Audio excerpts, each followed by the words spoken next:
Olá, eu sou o Gian, sou psicólogo e hoje a gente vai falar aqui sobre 4 hábitos que não são legais e que você deveria observar se você está praticando essas 4 atitudes, esses 4 comportamentos, porque provavelmente eles podem ser o principal fator de você não conseguir o que você quer, né? Esses 4 hábitos costumam ser 4 grandes raízes de autossabotagem. O primeiro hábito que eu queria trazer é a procrastinação. Procrastinação, para quem não sabe, é o fato de você adiar uma tarefa. E por que a gente faz isso, né? Porque a gente tem uma razão de economia de energia, uma razão cerebral e uma razão evolutiva e também emocional. Existem vários processos dentro do hábito de procrastinar e a gente vai falar sobre isso em algum outro vídeo. Mas aqui basta a definição da procrastinação e você entender se você pratica isso ou não, que é o fato de você deixar as coisas mais importantes para depois, jogar para frente essas coisas importantes e você acaba fazendo outras coisas no lugar daquilo.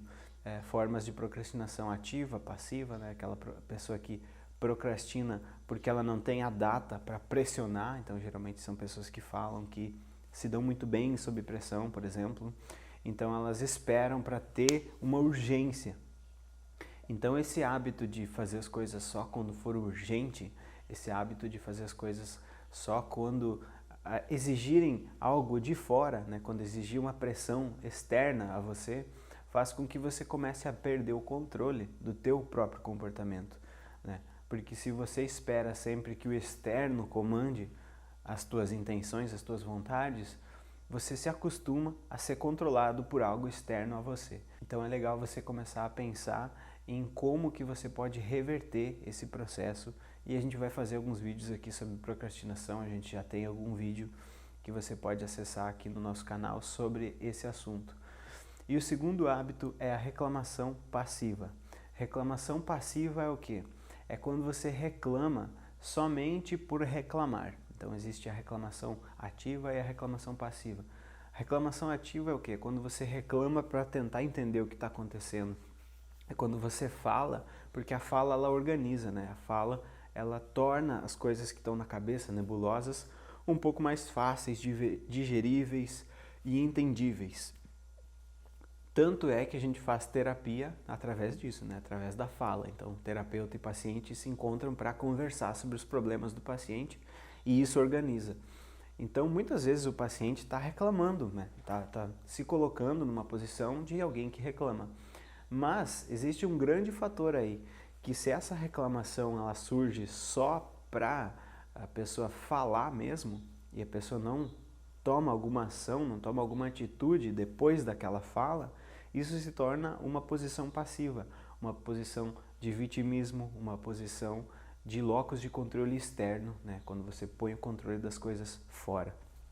Então, se você só reclama das coisas de fora como sendo os agentes responsáveis pela mudança em você, pelo teu estado de humor, né? Se você diz que tudo que acontece fora é responsável por aquilo que está dentro, você não consegue nunca controlar os teus estados emocionais e comportamentais. Então, se você for reclamar, né? Eu estava falando esses dias para os alunos do meu curso, se você for reclamar, reclame para entender o que fazer em cima de alguma situação. Se você for falar de alguma situação de modo negativo, que seja para você entender o que está errado, entender o que você pode fazer e para entender como você vai fazer isso. E não simplesmente para ficar reclamando de maneira passiva e vitimista. O terceiro hábito das pessoas que não costumam conseguir chegar onde querem, das pessoas que não costumam conseguir os seus objetivos, é a terceirização da culpa, né? Você colocar o poder e a responsabilidade no outro, externo a você. Então, a gente faz isso por uma razão muito simples e muito óbvia. É muito mais cômodo e muito mais fácil que você coloque a culpa ou a responsabilidade fora de você. Só que o grande detalhe, a grande sacada, a grande armadilha é que quando a gente coloca a culpa, a gente está falando de alguém que está em falta conosco. Então, se alguém de fora está sendo culpado por algo que nos acontece, significa que essa pessoa está em falta conosco e a gente depende dela para a gente restabelecer o nosso equilíbrio interno. Ou se você diz que uma pessoa de fora de você tem a responsabilidade de alterar o teu estado emocional, interno, comportamental, você também está dizendo que essa pessoa é que tem o controle sobre você. Então, a metáfora que eu uso lá no meu curso é a seguinte: você dizer que outro tem a responsabilidade pela tua vida é a mesma coisa que você pegar o controle da tua TV, jogar no quintal do vizinho e depois ficar o dia inteiro reclamando e falando que o vizinho é que tem a responsabilidade de baixar o controle da TV para você dormir. Então o barulho da TV fica te ensurdecendo, sendo que você que jogou o controle para lá.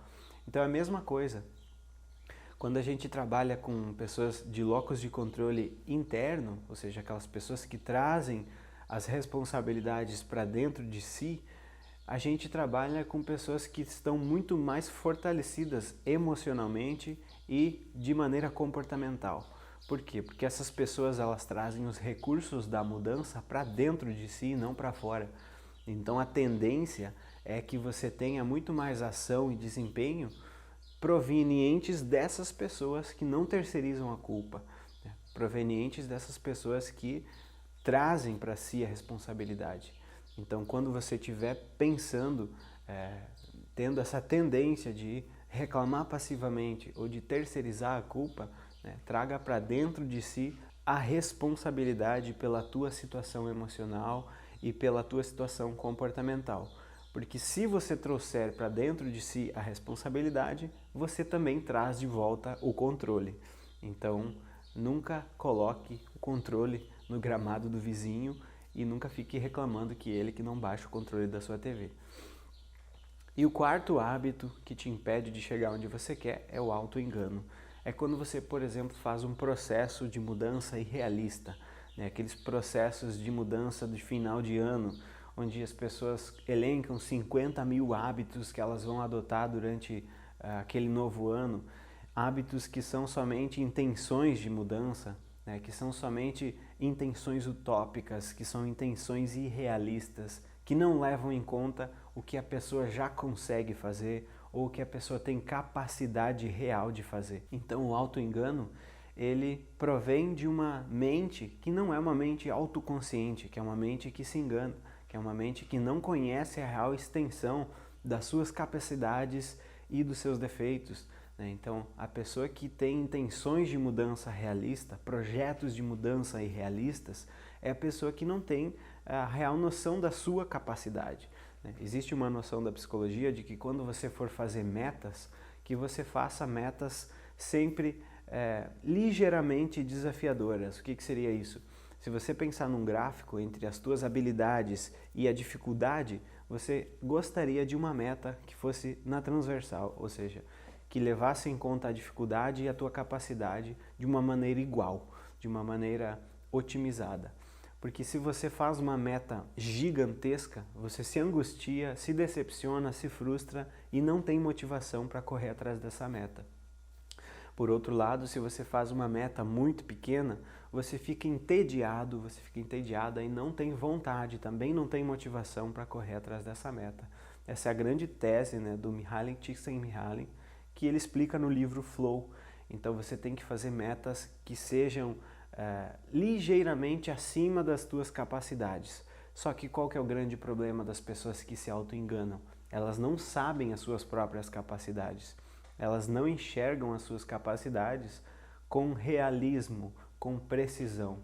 Então, elas não conseguem estabelecer metas. E se você não consegue estabelecer metas, você não se automotiva. E se você não se automotiva, você não tem os comportamentos. Então, é muito importante que você aprenda a se enxergar de uma maneira mais precisa e mais real. E se você quer passar por um processo de mudança onde você aprenda a sair de todos esses hábitos ruins e a construir hábitos melhores, eu tenho um curso que se chama Antinatural, onde a gente aprende a fazer uma mudança de mentalidade, uma mudança de personalidade, onde você aprende a entender o que é a tua personalidade, quais são os traços de personalidade que você carrega, tanto hereditários quanto aprendidos na infância, né? Quais são os hábitos que você pode mudar de fato e quais são os hábitos que são mais difíceis, mais arraigados e que vão demandar mais esforço e mais tempo. Então a gente tem lá um treinamento completo de mudança de mentalidade e comportamento, segundo a psicologia, segundo as neurociências. Então te convido a clicar aqui na descrição e dar uma olhada no nosso curso. Se você gosta dos nossos vídeos aqui no YouTube, se inscreva no nosso canal e ative o sininho, as notificações, porque aí cada vídeo novo que a gente postar, você vai ser avisado e vai aparecer aí na tua feed os nossos vídeos novos. E também deixa aqui o teu like, porque você interagindo com o nosso conteúdo faz com que o YouTube mostre esse nosso conteúdo para mais pessoas. Então você também está ajudando a modificar a vida de outras pessoas. Fim. Um grande abraço e até o próximo conteúdo.